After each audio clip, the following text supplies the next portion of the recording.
Selamat datang di perkuliahan metodologi penelitian tugas akhir. Hari ini kita sudah masuk pada pertemuan ketiga. Kita akan membahas tentang latar belakang masalah. Seperti sebelumnya, sudah kita jelaskan di pertemuan 2, kita sudah membahas tentang outline dari tugas akhir. Di dalam outline itu ada bagian terpenting yang harus kita bahas, yang harus kita tuntaskan, yang harus kita selesaikan, yaitu outline untuk bab 1 sampai bab 5. Di mana di bab 1 ada beberapa subbab, salah satunya adalah subbab pertama itu adalah latar belakang masalah. Nah, kita perlu tahu bagaimana membuat sebuah latar belakang masalah itu bagian terpenting dalam menyusun tugas akhir.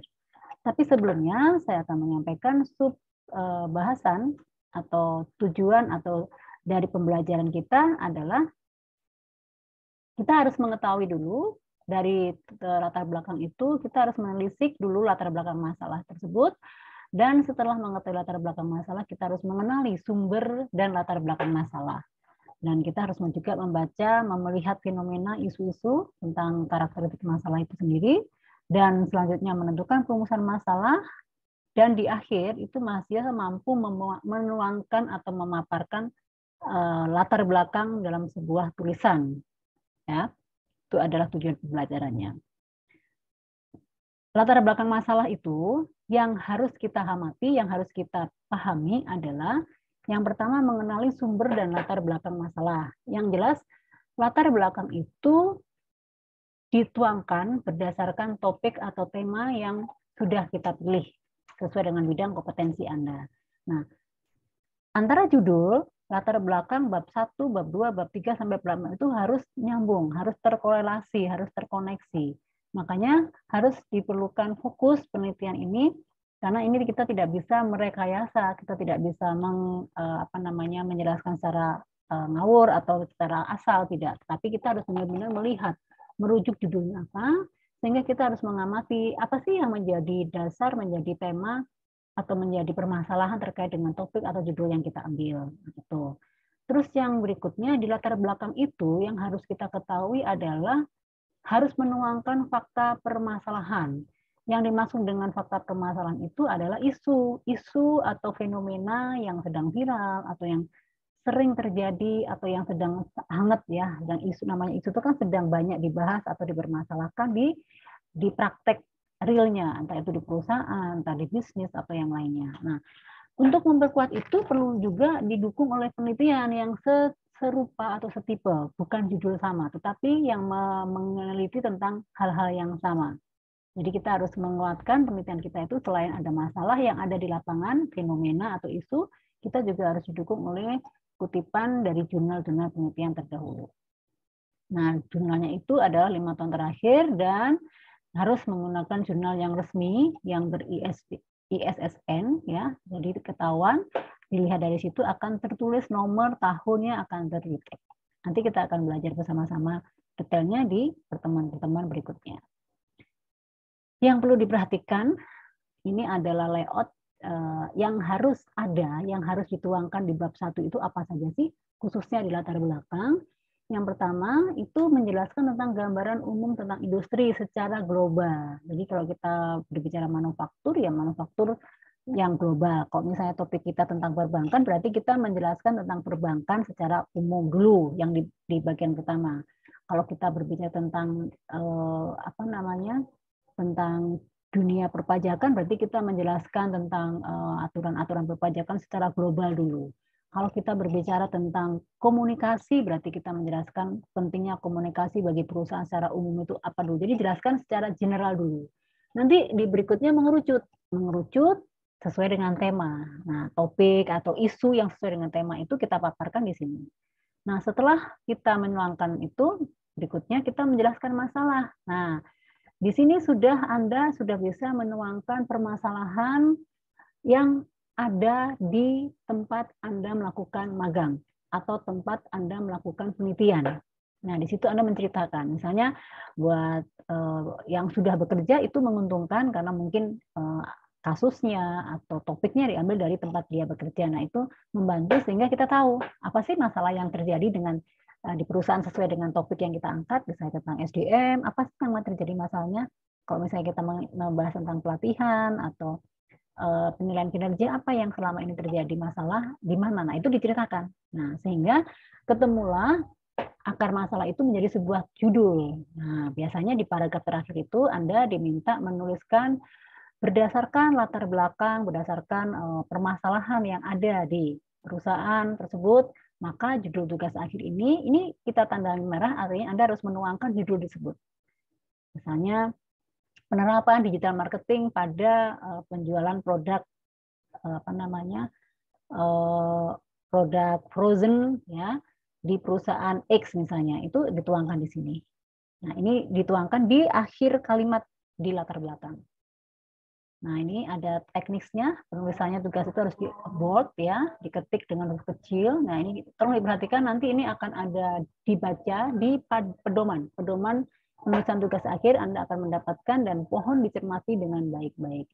Teknis ini menjadi penting karena pada saat tidak tepat biasanya akan bermasalah pada saat sidang, dan itu hati-hati gitu ya. Nah, saya perlu jelaskan di sini untuk Fakultas Bisnis itu kebetulan ada jurusan sekretaris, manajemen dan akuntansi, tapi saya akan fokus ke bidang manajemen administrasi. Topik yang bisa diangkat, yang bisa dikembangkan menjadi sebuah judul tugas akhir itu adalah terkait dengan manajemen pemasaran, manajemen sumber daya manusia, manajemen operasi, termasuk logistik, manajemen pemeliharaan, K3, dan sebagainya. Terus ekspor-impor, ke entrepreneur atau kewirausahaan, Anda bisa mengangkat entrepreneur sendiri atau teknopreneurnya boleh. Tentang manajemen keuangan, akuntansi manajemen, dan juga perpajakan.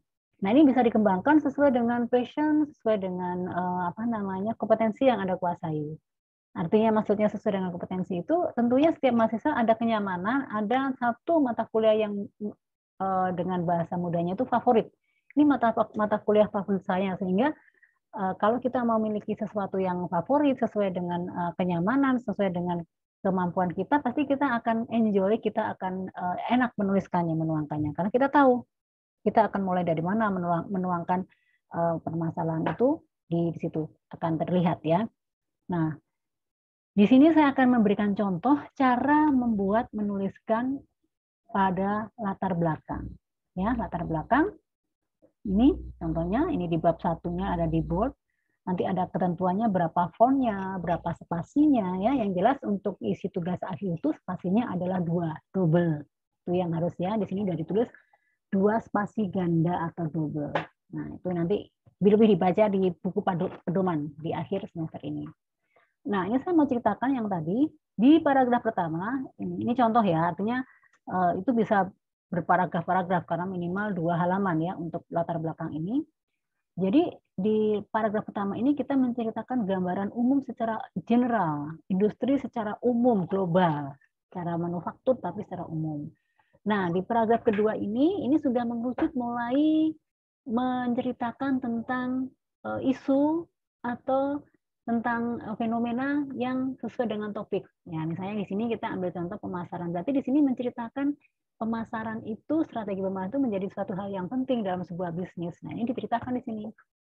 Ya, ini harus nyambung. Bab 1 itu menceritakan global secara ini, kaitannya nanti dengan mempertahankan itu adalah strategi yang harus dilakukan oleh perusahaan. Salah satunya adalah menetapkan strategi pemasaran. Nah, sehingga di sini dijelaskan. Nah, topiknya apa? Kita misalnya ambil strategi pemasaran, berarti kita menceritakan fenomena yang terjadi atau bagaimana perusahaan itu bisa